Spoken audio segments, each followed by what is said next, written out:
On the line with us is Gaius Publius, the West Coast author who goes by that pen name. His website, facebook.com/Gaius, Gaius .Publius, Publius. Gaius, welcome back to our program. Well, thank you very much, Tom. It's great to see you. I think the last time you were on our radio show, you were here in the studio, weren't you? Misremembering. I wasn't, but anyway, I was still glad to be there. Close enough, yeah. Okay, it's great to have you back. So you have been looking into this question of, is Windows 10 spyware?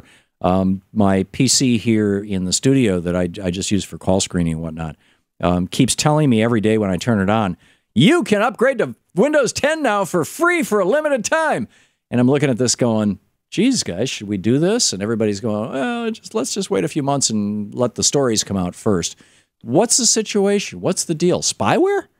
Well, you know, it's entirely possible.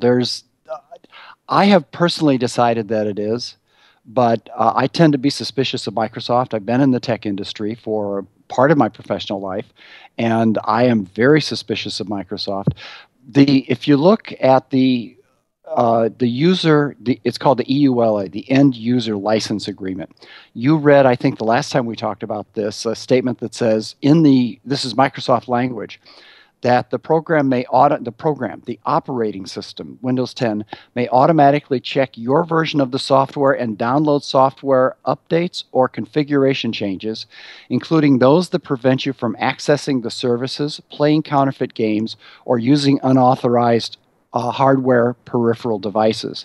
There's also statements in the privacy agreement that says it can search your hard disk, look at everything you do, and basically watch you as you type so that it can learn your habits, your various rhythms and so forth. But my iPhone is already doing all those things. Yes. So I mean, Apple has built spyware basically as their business model, haven't they? Pretty much everything exists on the cloud. Put your data on our servers. You know, I dictate into my phone all the time, and it's learning my phrases. And I know it's not my phone learning them. It's a server in Cupertino, California, or someplace. Yeah. So let me give you the yes but to that, and okay, that is certainly true, and it's an argument that a lot of people make.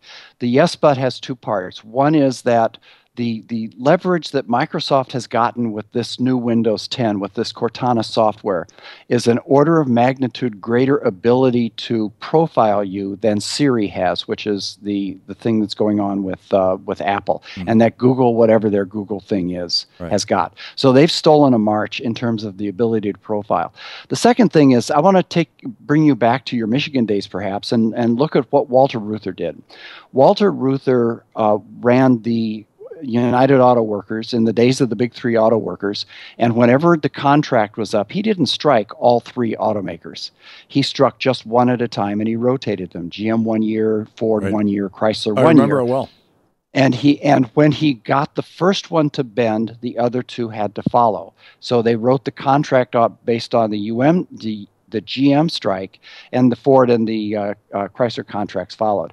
I think we can take on one of these three big money-hungry, data-hungry behemoths, Apple, Google, and Microsoft, all three vendors of operating systems. We don't have to target all three. Yes, they all three do it. But if they all three do the wrong thing, we can find one, attack that one where it hurts, which is their money, and maybe force a change in the entire industry. But isn't the money? I mean, this is what it's really all about. Is the new business model is the old Google model, which is basically you give away something for free to the end user, and the end user consumes that, not realizing that they themselves are ultimately the product. That by consuming the free product, in this case, the Google search service, it allows Google to build this incredible profile on you. Or using Gmail, Google Mail, they read your mail and they build this profile on you so that they can sell your identity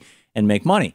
And for many Americans, that's just fine. They don't seem to care that much. Just keep it coming free.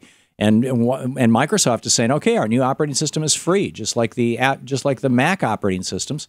The only small price you're going to have to pay is letting us spy on everything you do. Yeah, and I think so. The piece I wrote yesterday at Down with Tyranny looks at a 5-point plan to address the issues around this sort of trade-off between what's been called the privacy functionality trade-off. Mm-hmm. I think focusing on the commercial misses the ethical dimension, and it also misses the political dimension. Right. Let's go into the world of possibility. We have just a half a minute left, by the way.